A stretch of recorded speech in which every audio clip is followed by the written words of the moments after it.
क्या आप जानते हैं कि दुनिया का एक ऐसा देश भी है जिसका अपने लगभग हर पड़ोसी के साथ जमीन को लेकर झगड़ा चल रहा है?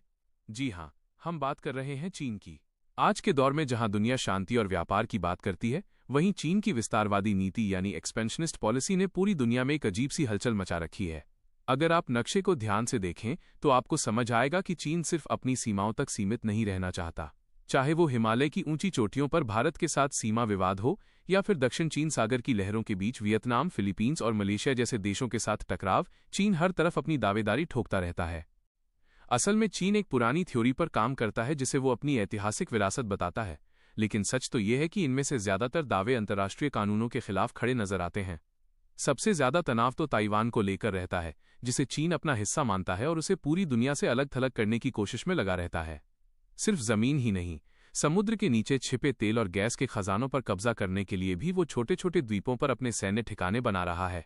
इस वजह से न सिर्फ एशिया में बल्कि अमेरिका और यूरोप तक इस बात की चिंता बढ़ गई है कि कहीं ये छोटे छोटे विवाद किसी बड़े युद्ध की शक्ल न ले लें। देखा जाए तो ये सिर्फ जमीन का टुकड़ा हासिल करने की बात नहीं है, बल्कि ग्लोबल पावर बनने की एक होड़ है। चीन चाहता है कि पूरी दुनिया में उसका दबदबा हो, लेकिन इसके चक्कर में वो अपने भरोसेमंद पड़ोसियों को भी खोता जा रहा है। ये समझना बहुत जरूरी है कि आज के समय में शांति ही विकास का रास्ता है, पर क्या चीन इस बात को मानेगा? ये तो वक्त ही बताएगा। अगर आपको ये जानकारी दिलचस्प लगी और आप दुनिया भर की ऐसी ही पेचीदा कहानियों को आसान भाषा में समझना चाहते हैं, तो हमारे इस चैनल को सब्सक्राइब जरूर कर लीजिए।